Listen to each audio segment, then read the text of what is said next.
and welcome to What Do You Say Anime. I'm your host, Peter. On today's episode, join me in a solo adventure as I run over the shows that did finish in the winter season, and give my thoughts and ratings on these shows.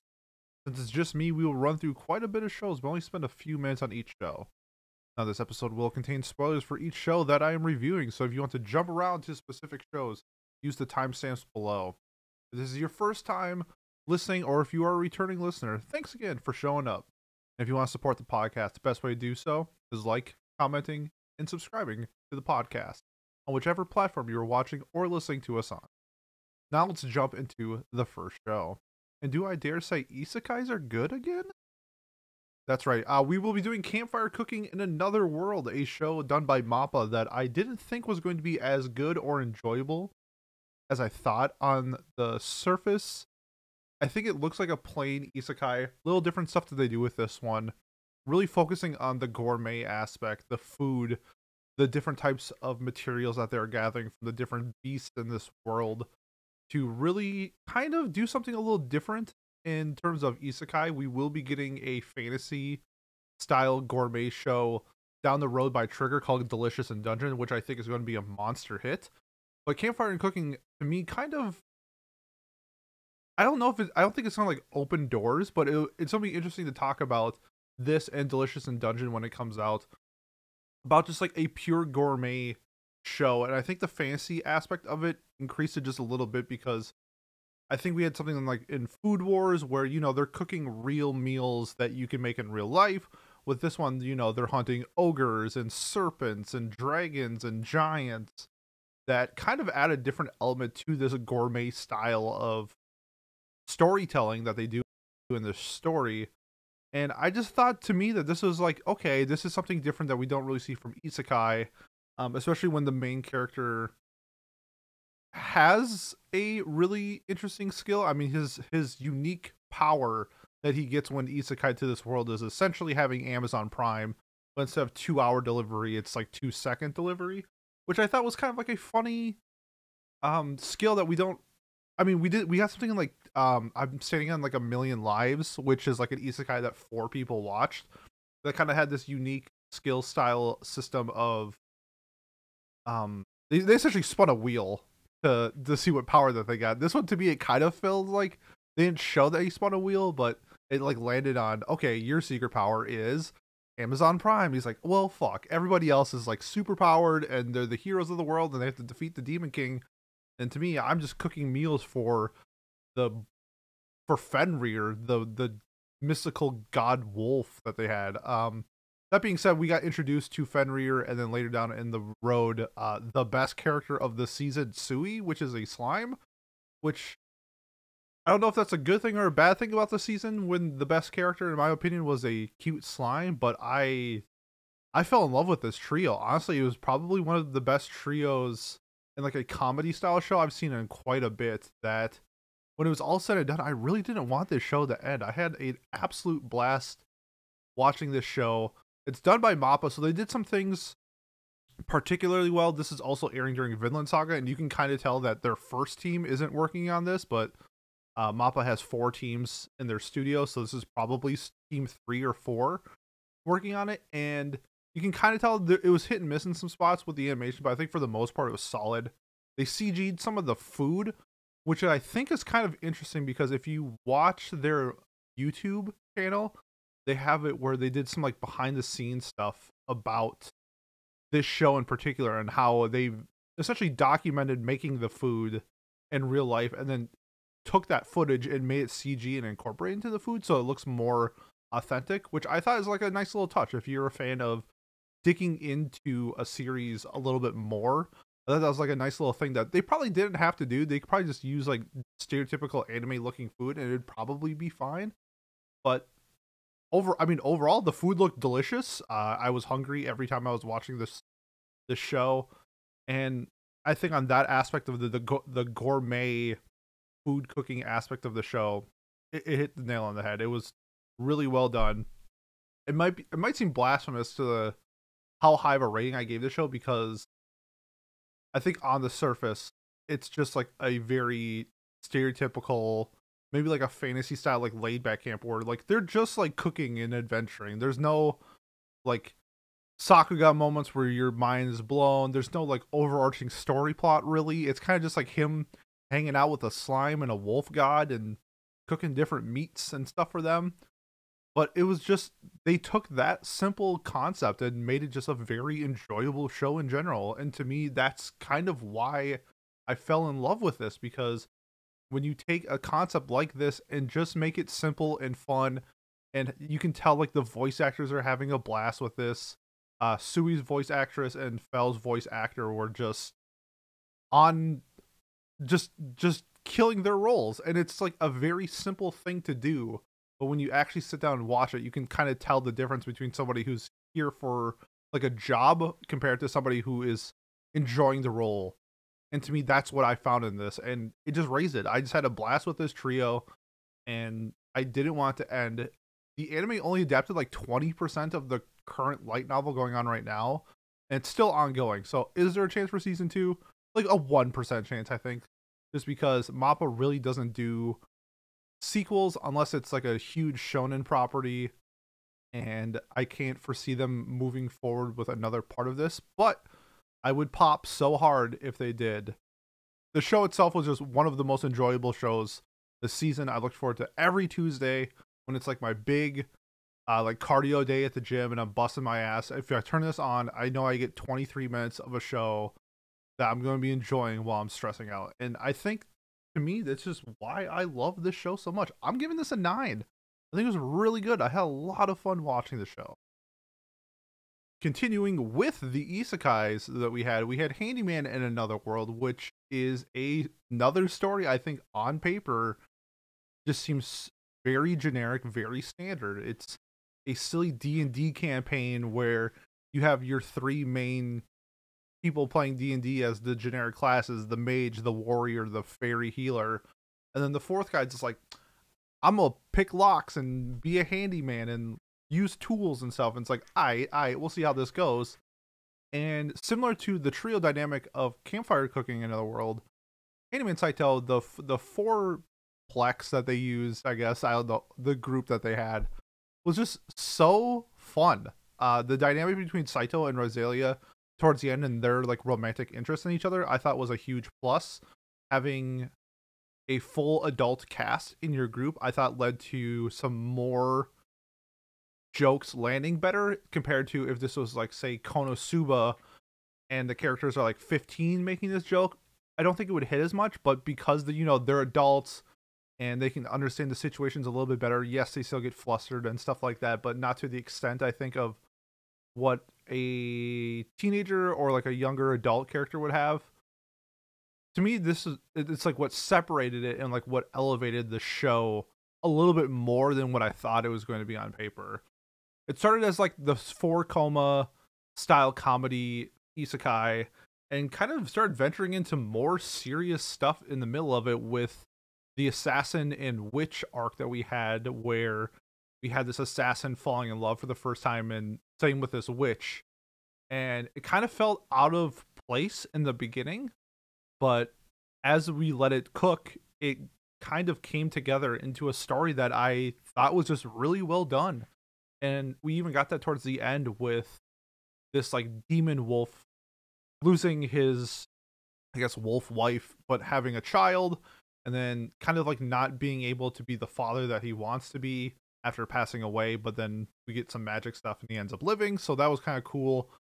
And the dynamic with like Morlock and his kind of failures as a father and seeing himself in this wolf was kind of really cool. They did a really good job at sort of taking a serious concept in a comedy world and blending the two together. And I think that's kind of just great, because I think a lot of times in these isekais, if we do get something serious like this, where it's a more serious arc, maybe we get like one arc, especially in a comedy style isekai, maybe one. But the fact that they did back to back more serious just storytelling, to me was just like, oh, they're trying to do something different. Like, this is not just cookie cutter bullshit that we see from other isekais, especially coming out next year, like In Another World with My Smartphone or something like that, where like you have, I'll say, a fun concept of this smartphone, but like when you actually get into the meat and the potatoes of the story, it's very cookie cutter, it's very tropey.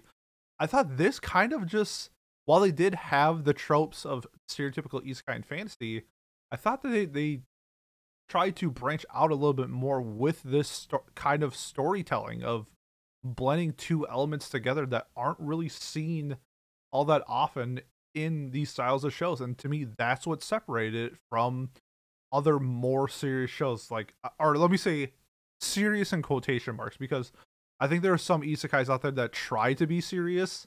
The first thing that comes to mind is like Wise Man's Grandchild, where like they try to have serious moments and it just fails. I thought this just delivered on back-to-back arcs. Just really well told of fatherhood and love. And I really wish we did see more of the Rhyslia and Saitou kind of like, obviously they're getting together, but we didn't see, like confirmed, like it's through the grapevine right now and everything's all but secure, but we need to hear those words. And I feel like we haven't gotten that yet. So I went to actually like read the manga, and the English manga is not caught up to the anime. So I'm patiently waiting, because I will be reading this. Just the style that the manga is, you can read chapters in like 12 seconds. So that's kind of like a selling point for me of why I'm going to continue it. But it was a really great show. The animation was fine. Nothing really crazy. However, I did think like some of the world bosses, like the giant eye tower, was a really cool boss concept. The merging of the two brothers in this demon form, I thought was like a really fun end boss style battle that they had at the end. Just over, and the characters themselves, the character designs in the show, very fantasy-esque, but still had like their own little twist. So like Morlock just being like this goofy old wizard, like Gandalf if he was smoking weed all the time, something like that, and super horny. And Rhyslia kind of being that gritted warrior, but then when she takes off her helmet, she's like, the hottest chick in the town. Thought that was fun. Just like a really, I mean, I love the show. I didn't want it to end. I hope it gets to season 2. Odds of that happening, similar to the Campfire, 1%. But you never know. I'm gonna give this a 9. I really, really enjoyed Handyman in Another World. And a show that aired this season, but I think a lot of people forgot because it ended like a month ago in the season, was The Eminence in the Shadow. Now, I had a lot of hopes for this one, and it got to the point where I think it was just like a little too male power fantasy for me, where is it a harem? No, but like yes at the same time. Like, does every character have to be like these super hot girls? Like, I get that there's like a story plot behind of why they're all here and having a reason, but it's like you couldn't save one dude, you could enjoying your crew type of thing. And to me, some of the jokes kind of fell flat because the punchline was always he is going to win, and it wasn't like parodied like something like One Punch Man. It was just like very predictable, like where things were going. And I feel like if you're into like this high school DxD type of thing where the main character is going to have a bunch of chicks around him and he's going to be the strongest person and he's going to overcome the thing by doing the thingy majiggy, and like I get like there's not supposed to be like the idea of a threat really for him because of just how blatantly overpowered he is, but I just wish that there was some different style of storytelling in it other than just him being super strong. They did it a little bit at the end when he kind of did this mundane man thing and was disguised as like not him but was him the whole time, and I thought that part was kind of fun. But then it's just like, of course, like the end fight of him is like a super hot elf chick. And then we even had that in like the witch arc, which I thought was really poorly done because like the effect of it like meant nothing in the story, where it's just like the boss is a super hot witch chick. It's just like, okay, next he's gonna fight the super hot lizard girl. Next he's gonna fight the super hot dragon girl. It's just like, which hot girl is he gonna fight next? And that's kind of just like where it like led into, I'm like, I need you to switch the script a little bit and do something different in the story, except for instead of telling the same story over and over again with just like insert X character, insert X hot girl character, I should say, because that's all it was. And some of them were fun, some of them were cute. I know a lot of people didn't like the merchant chick, but I thought that she was probably my favorite girl, who was like super smart and rich and like knew how to run a business but was clumsy. Don't know why, but that chick like resonated with me. But like stuff like the chick who had like a flat chest and used magic to have huge tits is like, wow, yeah, that's what a normal girl would do, right? Like that's where it's like that's where it's like way too male power fantasy for me. It's just like, she could use this magic to be an ultimate warrior and all this other stuff, but nah, instead she's gonna use it to have huge titties because that's what the people want, right? I'm like, you know what? There's 14 other girls in the show that have huge titties, and like I get that part. Like you don't need a 15th. It's not gonna add a new layer, a new dynamic of the show. And I'm just like, yeah, this is what was missing. The 15th biggest titty girl. It is confirmed that we're getting, I think, 10 more episodes down the road, but yeah, I mean, I'm gonna be honest with you, it's just not my cup of tea. I had fun in some aspects, but the middle area kind of fell flat for me. I thought it ended strong, but just not what I wanted, to be honest. I'm gonna give it a 6. I thought it was like okay. I'll watch the next part too, but I don't really get the hype of like why this is like really well received. I just thought like it was a pretty normal, like stylish show. Even to be honest, in the first episode where we get this background on his character and he's kind of like Kick-Ass from the movie Kick-Ass, if you've ever seen that, and I was like, I'd actually prefer that story than this story. And we didn't. I mean, it kind of like this, he kind of got like this Chinibyo who got superpowers and became, the harem king of the next world, but just not for me. I'm gonna give it a 6. Like, I get the appeal, but man, I just don't think it's that good. I just thought it was fine. So yeah, we'll give it a 6. All right, we are done with the isekais. Let's get to the romance. Just finished up yesterday. Tomo-chan is a girl.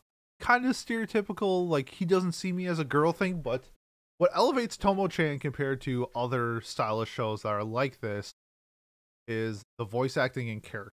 So while June is the stereotypical dense male protagonist, luckily at the end he does not become that. But in the beginning, you know what? They're in high school. They're 14, 15, whatever. That's fine. Ri Takahashi taking this Tomo character and making it, I think, way better than it should have been, where her voice actress skills just elevated the comedy because she's able to switch pitches and tones and volume so easily to make these different style of situations in the show, whether it's like awkward romantic or mad or funny, and just really knock it out of the park. I mean, to me, she is if there's like a voice actress or voice actor award, she's currently leading it.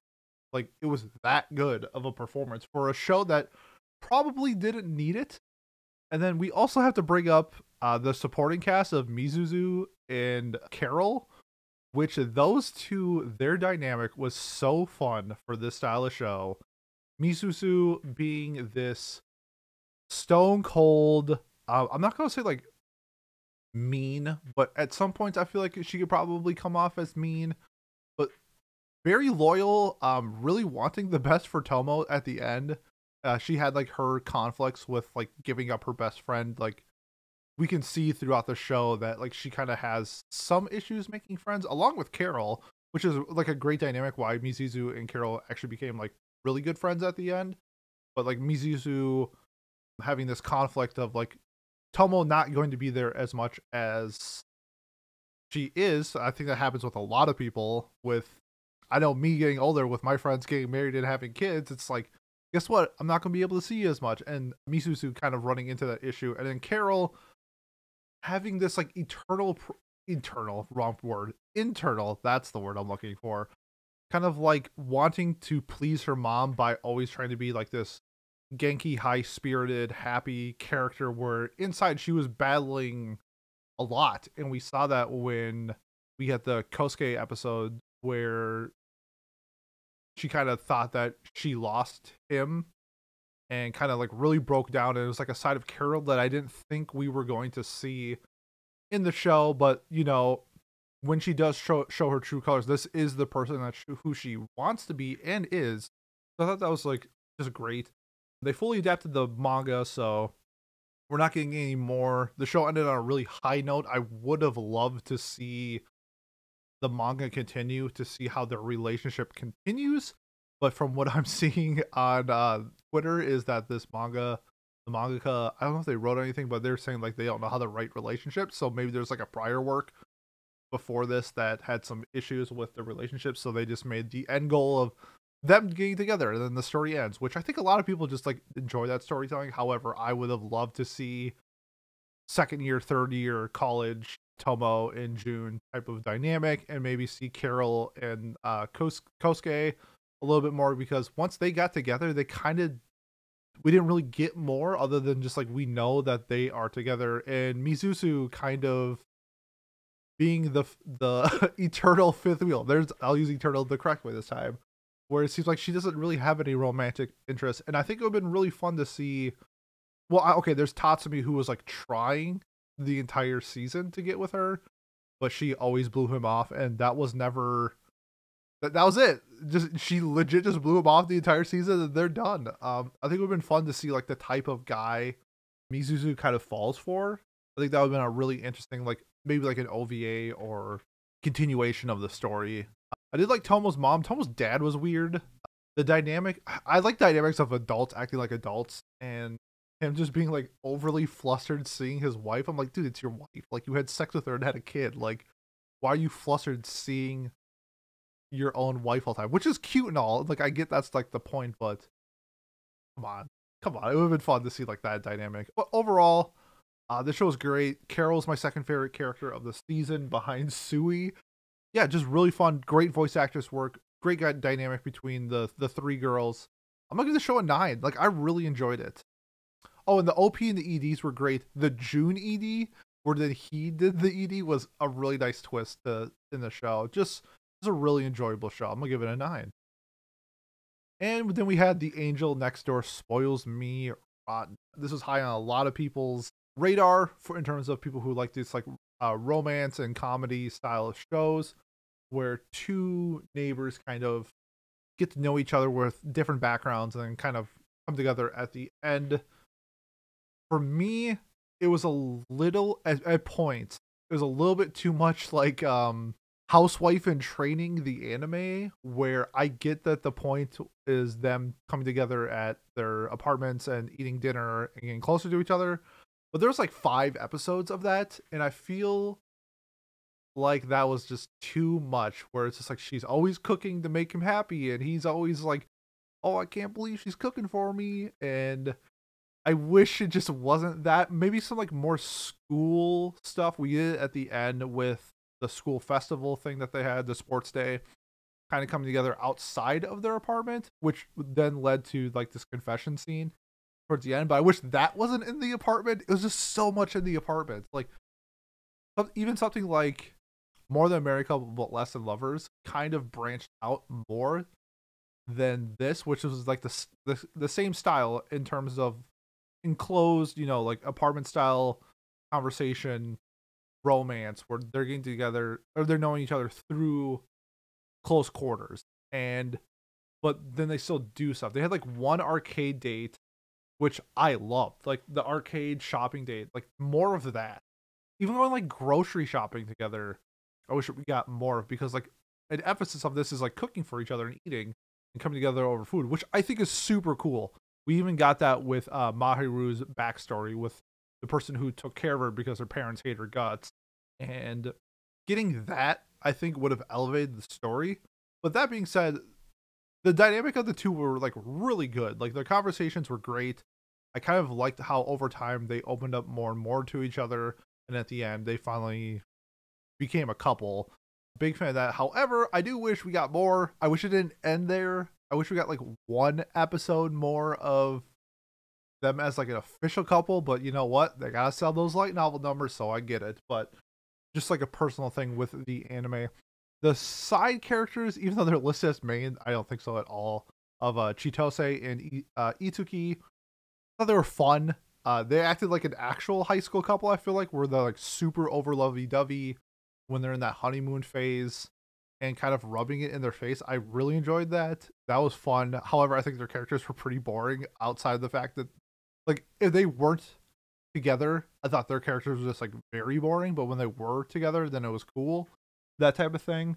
But outside of that, just like the cast itself was just pretty average, I think. So nothing really like stood out to me for maybe Amane's mom.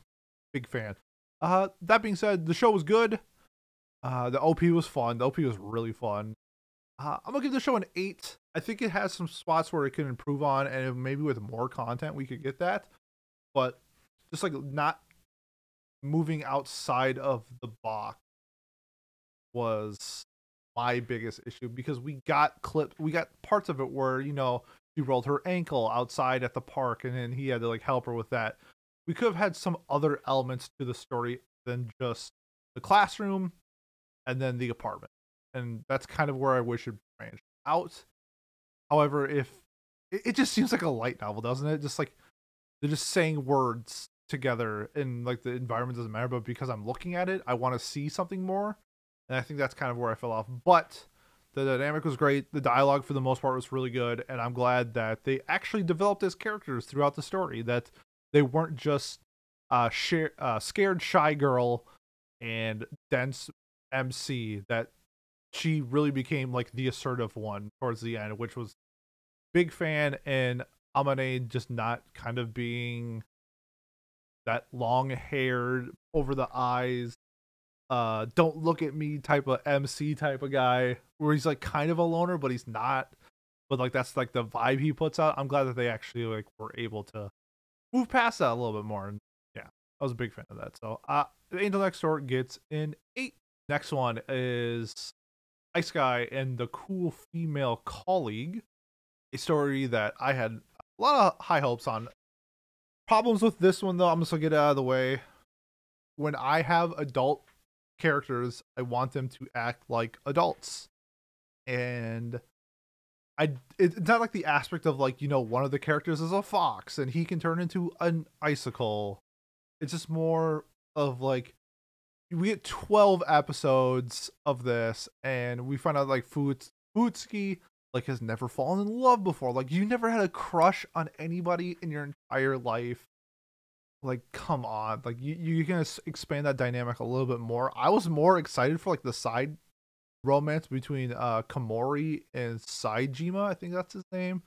The Phoenix dude and the other office girl, I thought didn't make a lot of sense. Like, they give us some backstory of like why the Phoenix guy likes her, but she is like very adamant, like, no, please don't like me like this. And they kind of keep teasing it.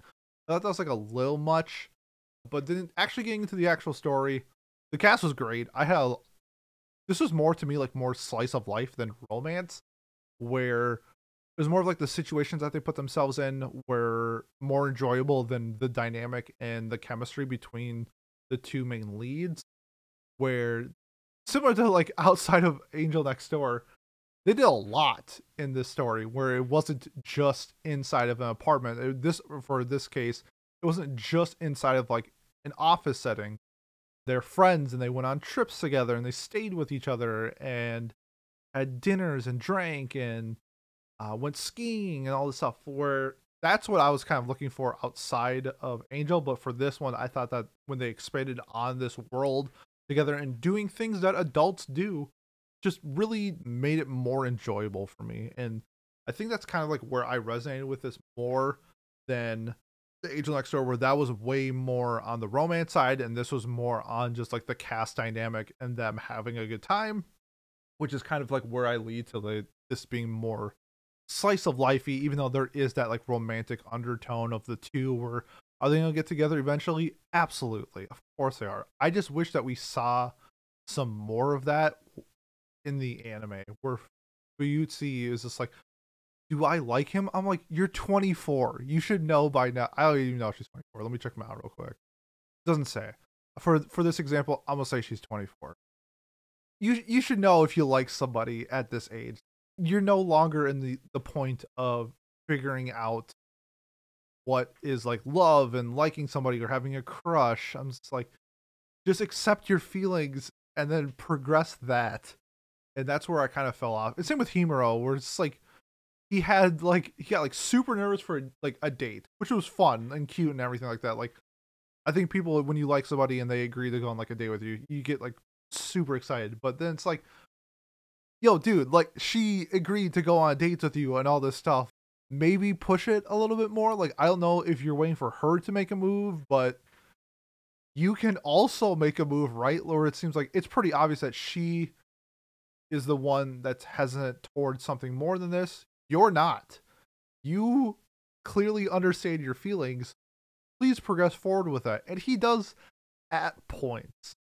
I just wish it was more of what I guess I would want in like an adult setting. I guess even something like Wotakoi, which is maybe not the best comparison, but it's the only like adult cast like office thing that I can think of where it's established just like, yeah, we're adults and like, yeah, you're hot. Like, you want to go out? Like, okay, like that's what people do. Like they just go for it. And that's kind of what I wish for that. I'm not saying it has to be Wotakoi. I just wish that it was more than just like, it seemed like they were like 14-year-olds in high school. But I'm talking a lot negative about the show. The show was like super enjoyable. The more slice of life moments with like Futsi and her cat were really fun.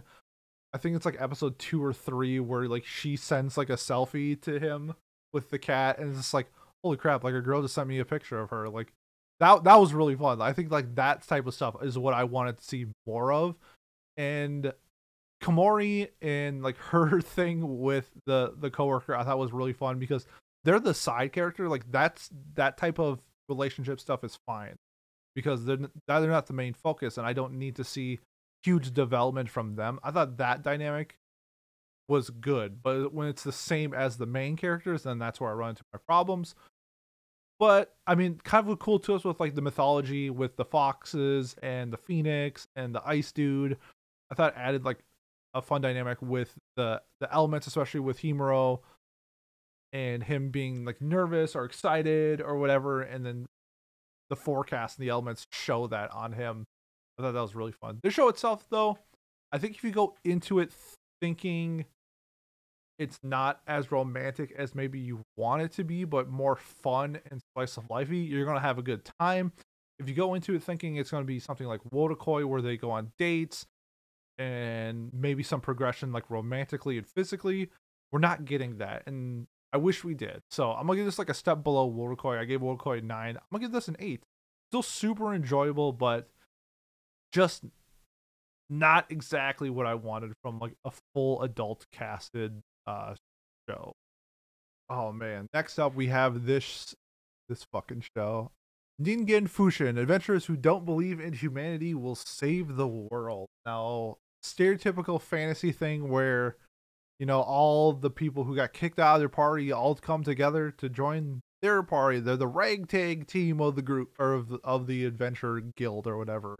And I thought that this show started off really strong. I'm not going to talk a lot about this show because honestly, I don't want to shout out too much because I do think that this show was actually pretty bad. They take like this element of people who are outcasts and coming together and then just kind of making it like way too otaku-esque, where the main dude, Nick, is like an idol otaku, but we're in like this fantasy world. So I'm like, what's the point of that? I thought the gambling episode, while I love gambling, was a terrible, terrible episode. I felt like it served no point to the story itself. It was highlighting like these other characters that really didn't make a difference in the story or not. It showed that like Tiana was like a really good gambler, but like who cares? Like she's not using it. We even see it where like she's winning at poker, and then she still has this degenerate gambling problem, and she lives in like a 1-bedroom shack. I'm like, you need to get your life together, girl. Like, you are obviously a fantastic poker player.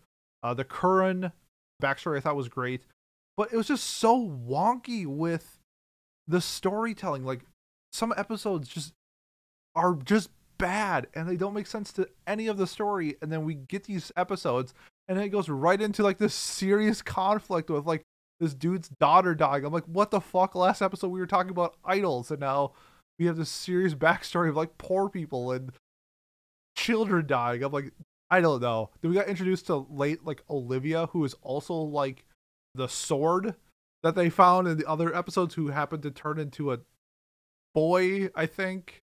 I'm not entirely sure what Kizuna is. It's a sword that turns into a human. It was just odd. The storytelling was so odd. But like it had its moments where I don't think it's like the worst thing I've ever seen.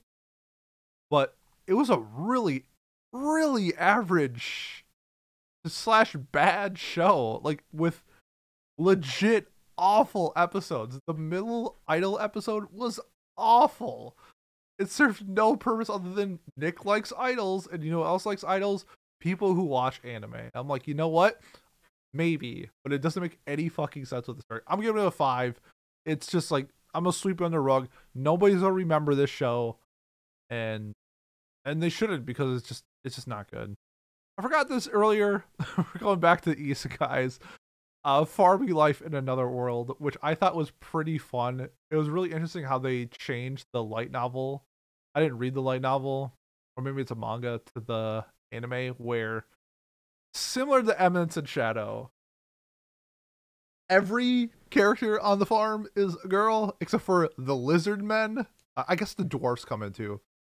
Okay, there are no human males, I'll put it that way, or anything that resembles a human male, where we get that. I should say that the dwarves are kind of human. Like, what am I saying? They have, while they are building the house, they build a sex room. Essentially, it's hinted at for like 5 seconds in the anime, where like it's just a room with a giant bed, and like open it up, and it's like, oh, what is this for? And the girl's like, huh, like you should get us pregnant, and he's like, oh boy. Oh darn, I don't want to do that because why would I want to have sex with hot elf girls? Which then later he has sex with a hot vampire girl and has a kid with, which I thought was weird because the romantic chemistry between the two, non-existent. Even at the end where they had a kid together, it just felt like a business deal, but they're supposed to be acting like a couple and they kind of seem like they like each other, but like they show no signs of affection, and I was just really confused by that. The positives of the show. Some of the characters were fun. I like the main character. I like that he just gets teleported into this world and just builds a farm, and then the girls come flocking. Kind of like Khalees with the milkshake. This is that with a farm. So, fellows out there, if you are trying to get girls and having no luck, consider farming. I heard farmersonly.com is a great site for you. I liked like the Kuban, I think his name is, like the giant spider. He's in the show for like 8 seconds an episode. I thought he was super fun. Now that I think about it, like I originally gave this show a 7. I don't think it's a 7. I'm gonna drop it to a 6. Just a lot of like fan service, but like not ecchi fan service, just like, oh no, which group of loner girls are going to join the farm this week? Oh, it's the dragons are here, and then we got the angels and the elves, and it's just like, of course all the men are killed in battle, and there's only really hot girls left, so it's all right. But the show was fun for the most part. I'm gonna give it a 6. It was fun. It was fine. I don't know what I expected going into this. I think I expected... Okay, so I think this is a 6 because I expected going into this thinking it was like a 4, and it wasn't. It was better than a 4, so then it like raises my bar. I'm like, oh, this show is actually good. But now that I'm talking about it, I'm like, this show is fine. I'm going to give it a 6. Next up, not an isekai, but more fantasy. We got chilled in my 30s after getting fired from the Demon King army.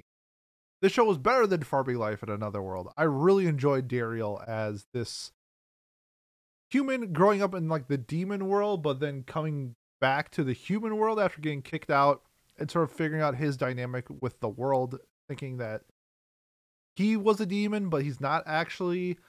And the relationship with Marika and them actually having a kid and getting married, I thought was really fun with this style of like, I think on paper, crappy fantasy generic style show, which I think it did towards the end with some of the female characters that got introduced, where it was a little extra, especially the demon girl, I forgot her name, that came in and like fought with him, and then like, you know what, actually, I like you, but I'm not gonna say it. And it's like, oh god, not again.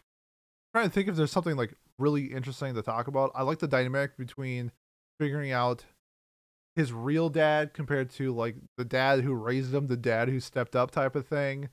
And then them kind of bonding over the grandchild, I thought was really fun. I was more to this show was less of like the fantasy and magic and more of just the cast and characters and their conversations and the dynamic between the world than anything.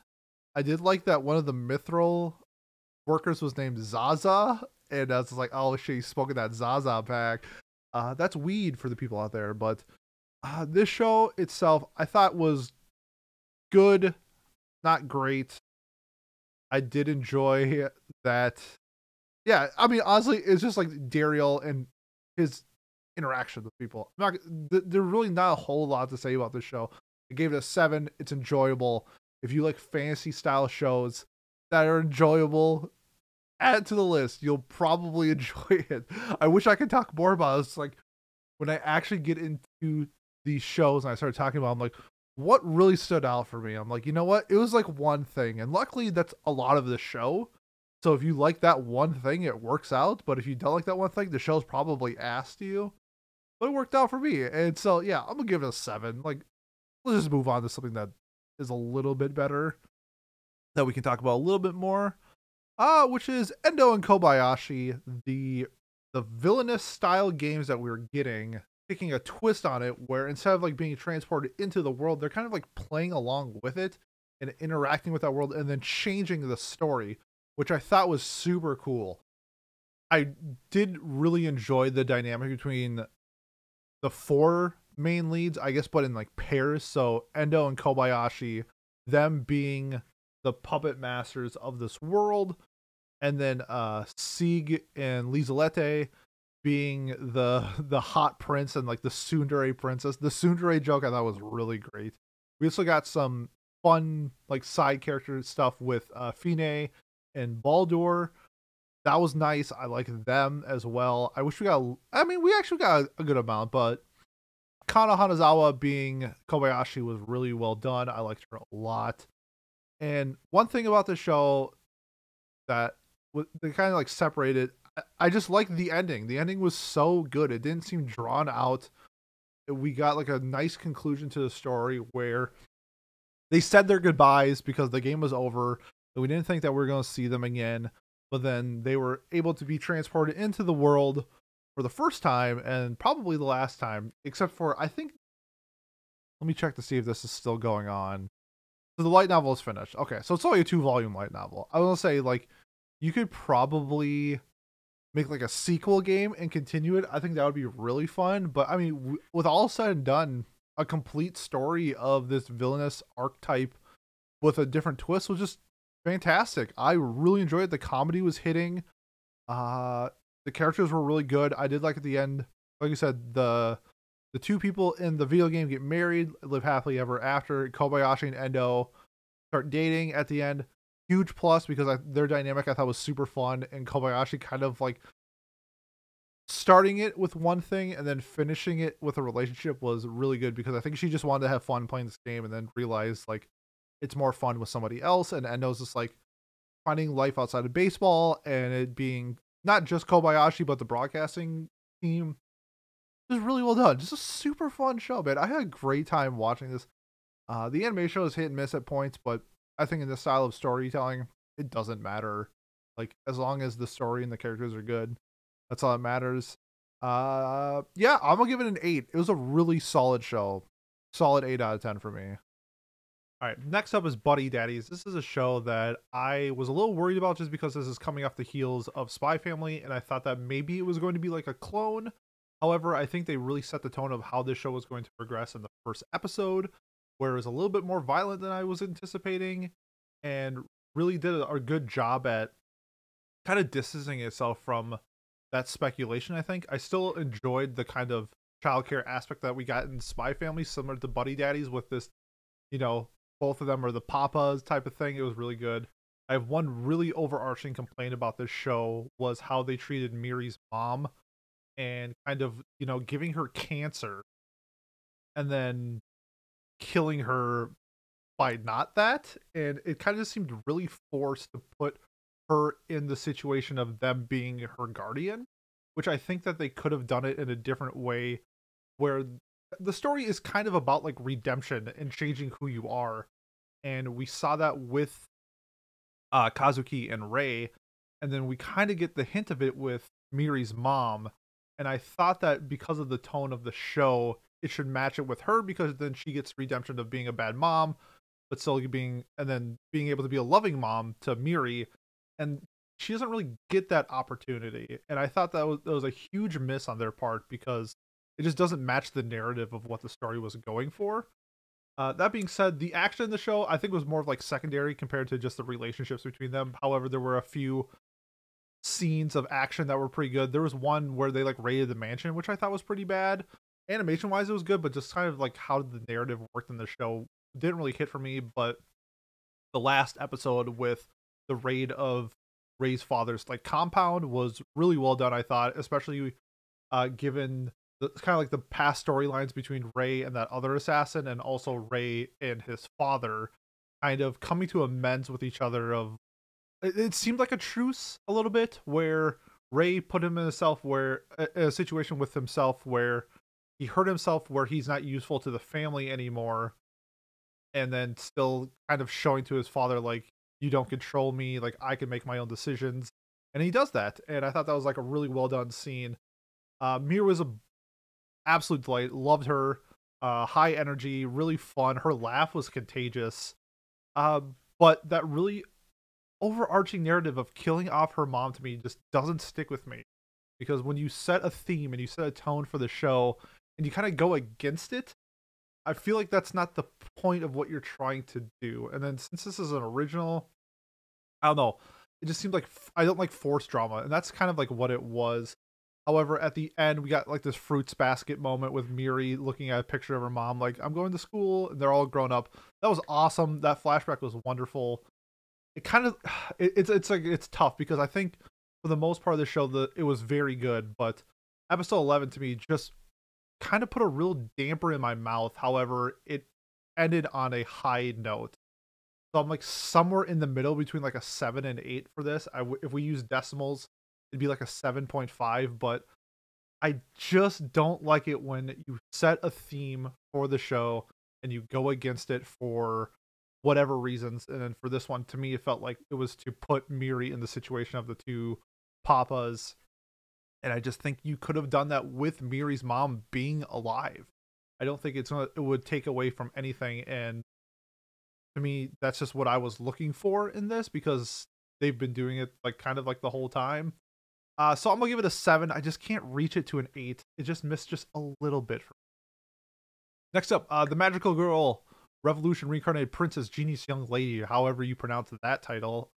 This one to me, I don't understand like why they needed to have the isekai aspect. They could just made it a fantasy, but you know, if you add the tag isekai, it might sell more numbers to it. A pretty nice change of pace in terms of not being Yuri bait, just a straight up Yuri at the end. The relationship between the two main characters were, I thought, really well done. Kind of them accepting their path going forward and then wanting to do that with each other, with Yuffie and the main girl. I thought that was great. A couple things that I didn't like about this show, however, the thing with her brother, I think storyline makes sense of like how they were trying to perceive like this dynamic between the two of like getting rid of the crown, giving the crown to her brother, and him kind of being a rebellious kid in like a really over the top manner. That to me, I thought was just a little like extra to the fact of like where he's like almost killing people. I'm like, what do you think the end game of this is going to be? Like, you think everything's gonna be fine and dandy afterwards? Of course, like you're going to lose. And then he loses, and he's just like, yep, I'm off to jail, peace out. He's all like good and all well, good intentions, like I lost the battle, so that's how it is. The other thing was Lainey turning into a vampire, and her whole shtick was, you know, her brother was using her for like a partner. She gets turned into a vampire, and then down the road she just is a maid, and her character just seemed like a hodgepodge of a whole bunch of different things that I didn't really understand like the point of her character going forward, that you had this huge like just swing of emotions of going through like helping the main character's brother like betray his old partner, and then now I'm a vampire, but by the end of it I'm a cute maid. I'm like, what is your character? It was really very confusing. It just didn't make a lot of sense. That being said, the fights, especially the brother fight, I thought like animated was like really well done. But I mean, you're watching it for the characters, and I thought they were pretty solid. Overall, this show was, I'd say, pretty good. I think there's actually a decent chance that this gets like a second season. It was pretty well received by most people. Just there's just some aspects of the show in between where this show was 12 episodes, and I feel like they could have told the story in like 8 type of thing, where some episodes just weren't as impactful or meaningful, or I didn't see the point as others. So that being said, it was a fun and enjoyable watch. I'm gonna give it a 7. It was a good time. Ooh, this one was super fun. Sugar Apple Fairy Tale. So for this one, I had a couple issues with in the beginning, and then towards the end of it, I loved the show a lot. I'm just gonna say this, that it's fuck Jonas season. Jonas is a piece of shit. I hope he gets hit by a buggy or a tractor trailer or whatever is going on in their world. However, the character introduced at the end that steals the man away, Bridget, I think low-key is pretty base. She gets introduced late into the story, where it kind of seems like her character, which is funny because she's not even the main character, but I just really liked Bridget. So let me rant for a second. Bridget's character was always just walking along the path that was given to her. And then when she falls for Shawl, it kind of switches her tone and is willing to do anything to have him. And I kind of like that, where you didn't really have a meaning in life or a passion or something like that, and then something clicks with you and you're like, okay, I will do anything for this. Like, is she a bad person? Absolutely. However, I think how it was portrayed in the story was really well done. Anne was a really cute and fun main character. I liked her aspect of trying to create these sugar conventions off of her motivations and kind of the research she did. That was the show itself was like really unique. So like her doing all of this was, I thought, like a really unique storytelling moment.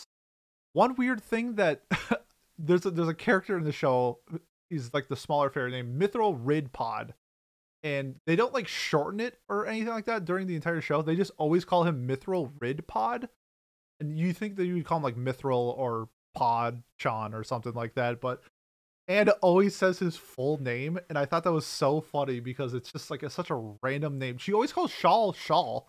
Like, it doesn't say like his full name, but Mithril Ridpod gets the entire thing. A couple things other about Sugar Apple Fairy Tale. Oh man, the middle part with like the Duke and his like factuation of the like fairy. I think he was in love with her. I thought that was really well done. How Anne kind of came together and made the sculpture, the convention for him based off of learning more about her, really like added to her skills as like a craftsman. And I thought that was really neat. Props to Anne for that, just her character in general. Shaw was like the really fun, overbearing, overprotective bodyguard type of character. And still, I think he's kind of like Bridget too, where he's sort of following a path. And because he always is like wanting Anne to command him to do something.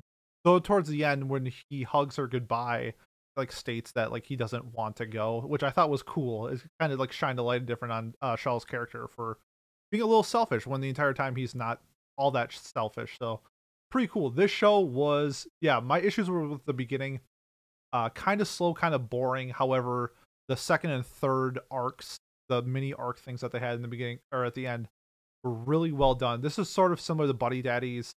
If I had the decimal rating scale, I'd probably give this like a 7.5, but I don't think it just had enough to get it to an 8. However, I'm very excited for the second season that we are getting. I think it's going to conclude the entire story, so that's great. I'm going to give it a 7, a really fun show, Sugar Apple Fairy Tale. My lovable bunch of idiots. Play it cool, guys.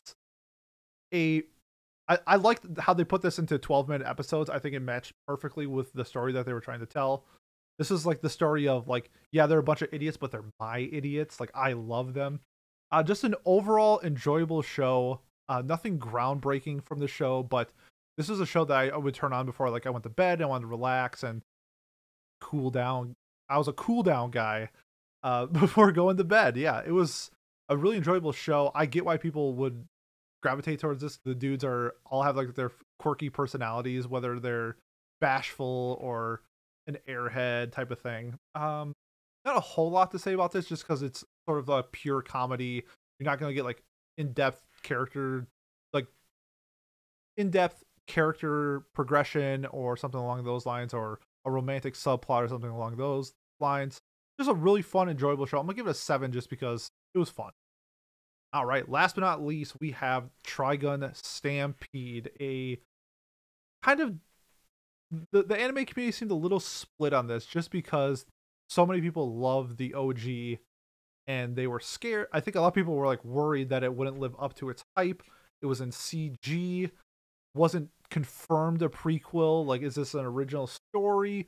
Where is this going to lead to? But for me, I thought this, as somebody who has not seen the original Trigun, was just fantastic. Studio Orange is the best CG anime studio in the game, and it shows here. Add it to their list of shows like Land of the Illustrious and Beastars, Trigun Stampede. Just like the camera work that they used this was awesome. Using CG can give you different visuals in terms of a fight based off like the angles. I feel like where they can really make it more cinematic, I think, than other 2D drawn animes, and they went full force with this and really gave us a lot of these Sakuga moments in the fights where Vash was, doing front flips and back flips and spinny things and really showcasing what you can do with this technology. My first exposure to Vash, I thought he was a great MC. He's super fun, but also while being this kind of, well, he's labeled as a renegade type of character by like the public, but to me, he's very down to earth and very loyal and really trying to do the right thing. He was still like really fun and had his own personality outside of his morals. Going to like, if you're at like a bar or something or a restaurant like he was in the show, he didn't have to be like this overbearing character of like honor and loyalty and stuff like that. He's just having a goofy fun time. He seemed like it would be like if I had to like pick somebody to get like a beer with, like Vash, that's like the character I would want to go get a beer with. The OP, oh my god, the OP was so good. Easily my front runner for OP of the season. It would probably be in a lot of people's OPs of the year. Just the lyrics, when you listen to them from like episode 1, maybe don't match, but then as the story goes along the lines and then you see how the lyrics match with the story, I thought was incredible. So good. Props to whoever did the OP. Forgot off the top of my head, but Trigun was an absolute treat. Confirmed that we're getting more. More than likely a season 2. However, it's not confirmed it's a season 2. Could be a movie, could be an OVA or something like that. But I love this. I love this story so much. Trigun was an absolute treat. I'm gonna give it a 9. I hope I plan on watching the original now because of how much I enjoyed this. Just a thoroughly fantastic story and show, and God, Vash is so cool. Million Knives, what a cool ass name. Million Knives.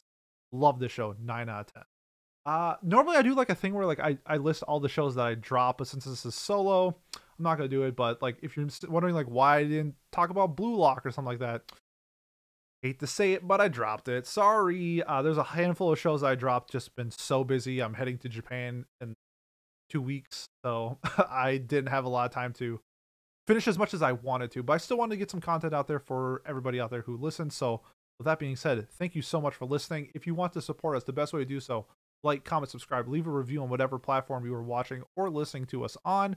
Next week for Watch Club is our April Fool's episode. We are doing Bang Dream. Yay, Bang Dream. Otherwise, I'll be pushing out a lot of content soon before I head to Japan. So look forward to seeing the new content that's out there, and then I will be talking about my trip more than likely when I get back. So I want to say thank you again, and we'll see you next time.